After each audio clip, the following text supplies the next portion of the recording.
Oi, galerinha! Sejam muito bem-vindos a mais uma aula de História. Eu sou o professor Lucas Gadelha e na aula de hoje a gente vai estar encaminhando para a nossa quinta aula do ensino fundamental, destinada especificamente para o nono ano, mas que é para todo mundo e o conhecimento sempre é bom, certo? Na aula de hoje a gente vai estar trabalhando sobre a chamada Sociedade da Borracha. Especificamente o primeiro e o segundo ciclo, que foram os momentos em que a borracha atinge o ápice da sua exportação aqui no território tanto acreano quanto da Amazônia no geral, certo? Então vamos lá entender um pouquinho.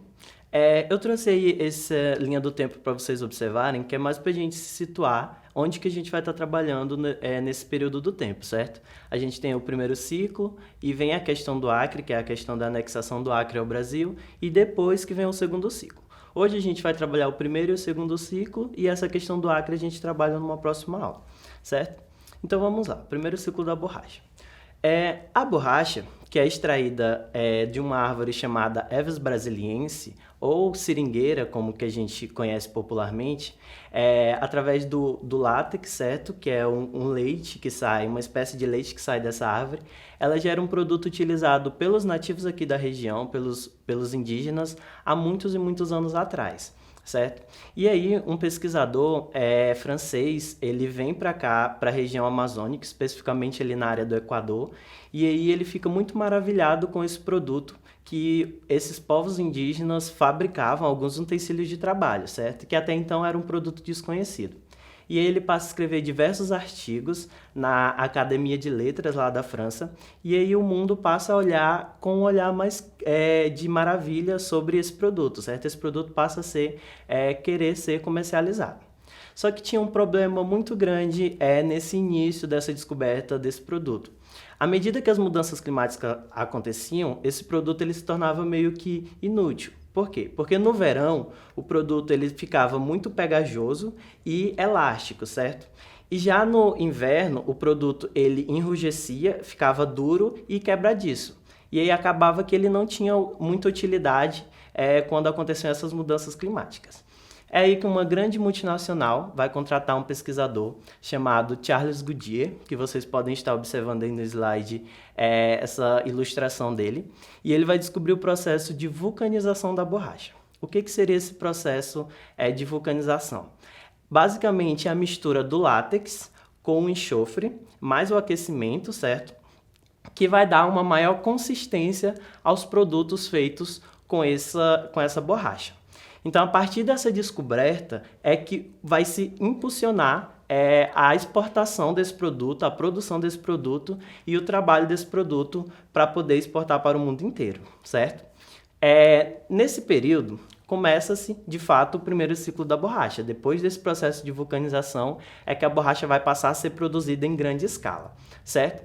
Observem aí no mapa que a gente vai estar trabalhando especificamente com essa região circulada aí, certo? Que é a região que é atualmente o Acre, mas que nesse período ainda não era denominada como Acre, certo? A borracha que era fabricada aqui no Acre, muitos historiadores dizem que era de melhor qualidade, certo? Só que para se ter esse trabalho da produção da borracha era necessário mão de obra, então pessoas eram necessárias para vir trabalhar aqui, já que essa região era uma região que não tinha habitantes, certo? Não era uma região civilizada. E aí que o governo começa a incentivar que nordestinos venham para cá, migrantes que vêm lá da região do Nordeste, como vocês podem observar aí, vêm de outros lugares também, mas a grande massa de trabalhadores elas vêm dessa região nordestina, certo? Esses trabalhadores vêm para cá impulsionados por duas coisas.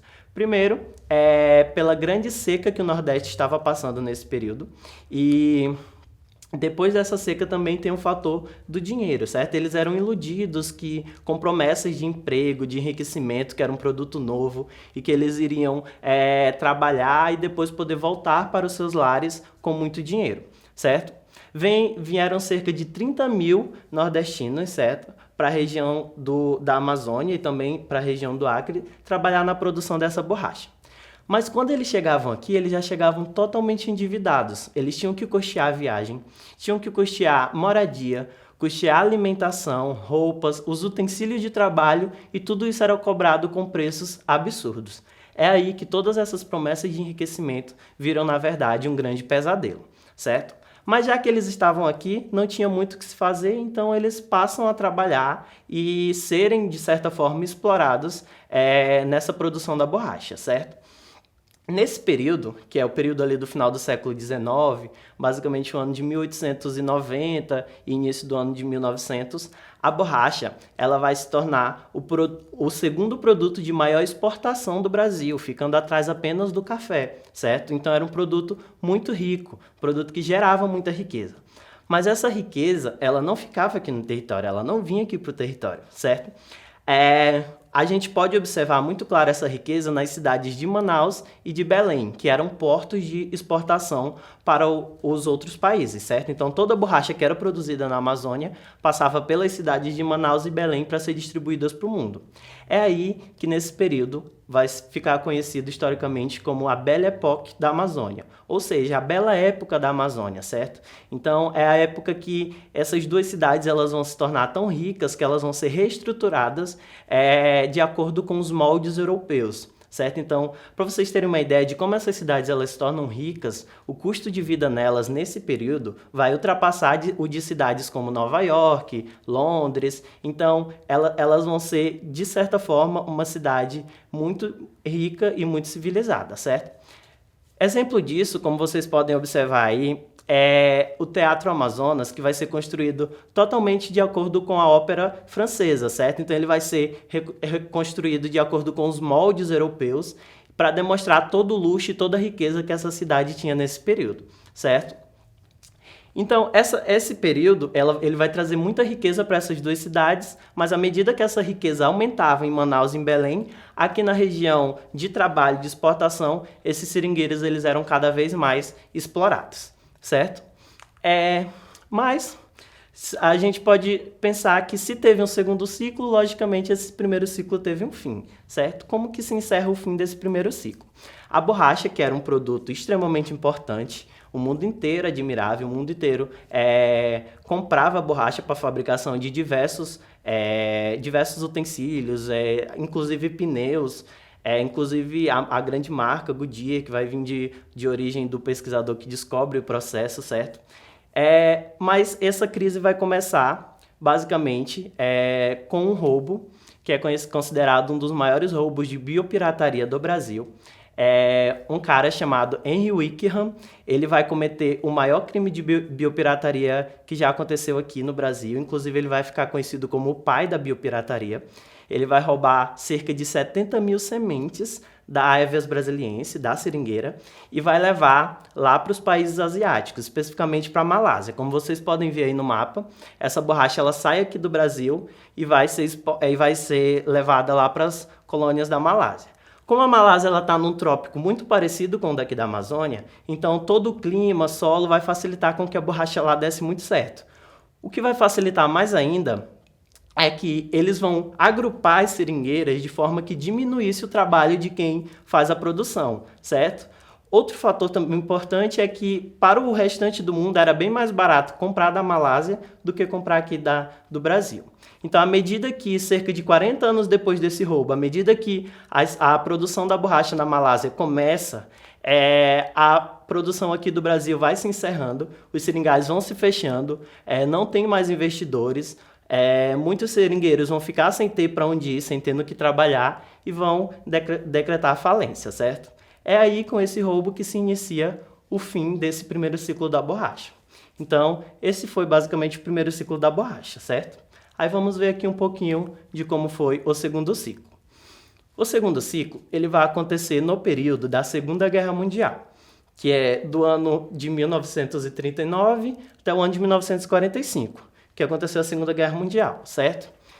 Nesse processo de industrialização, principalmente nesses contatos de guerra, a borracha ela se tornou um produto essencial para a fabricação de diversos produtos, como armas de guerra, veículos e diversas outras coisas, certo?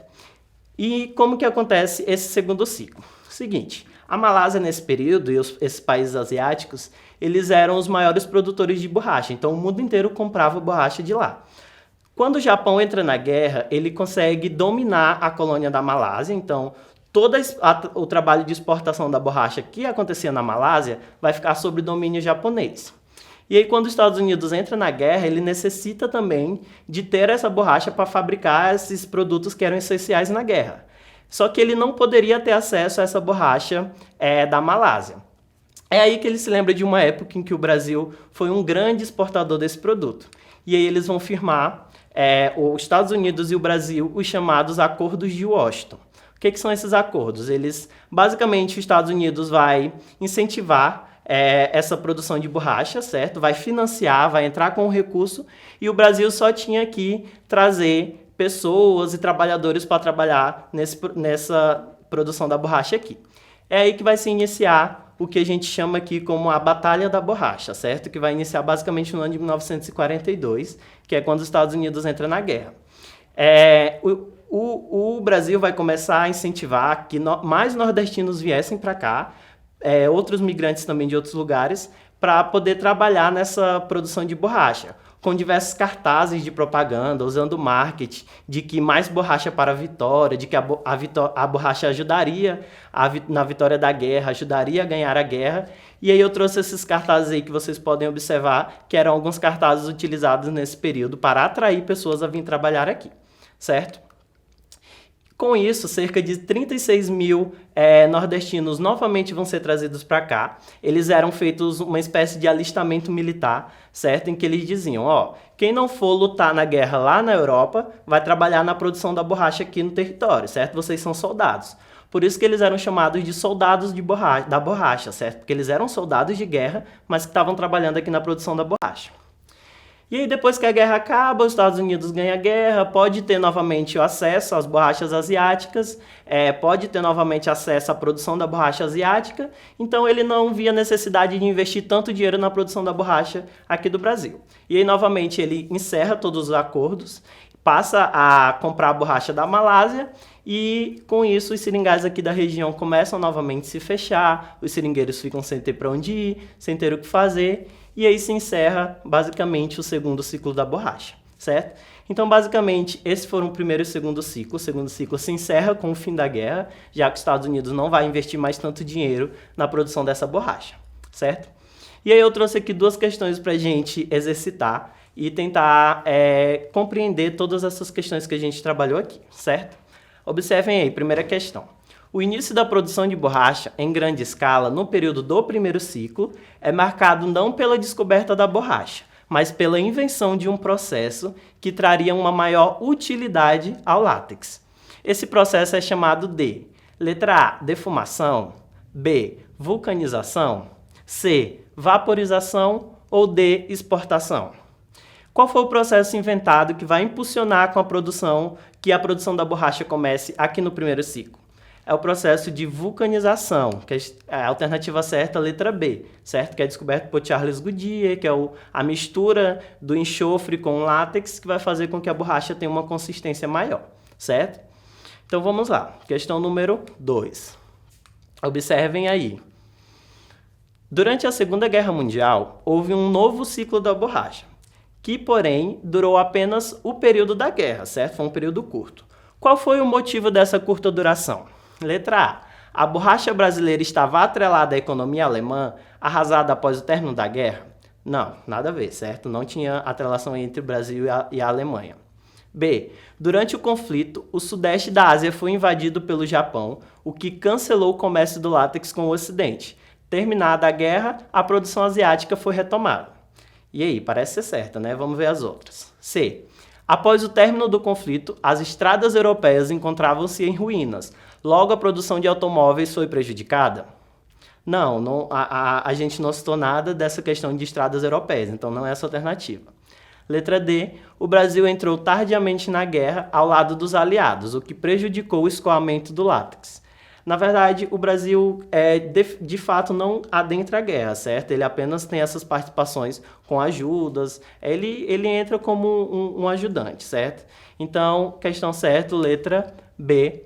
Durante o conflito, a Ásia foi invadida, certo? E aí o comércio do látex passa a ser proibido com os países que eram inimigos do Japão, mas depois que a guerra acaba, novamente a produção do látex é retomada, certo? Então, gente, foi isso. Espero que vocês tenham conseguido aproveitar alguma coisa de toda essa aula. Para mais informações, para ter acesso a esses materiais, acessem a plataforma do Eduque no site da Secretaria de Educação, que lá vai ter todos os materiais dessas e de outras aulas, certo? Então é isso, muito obrigado, tchau, tchau.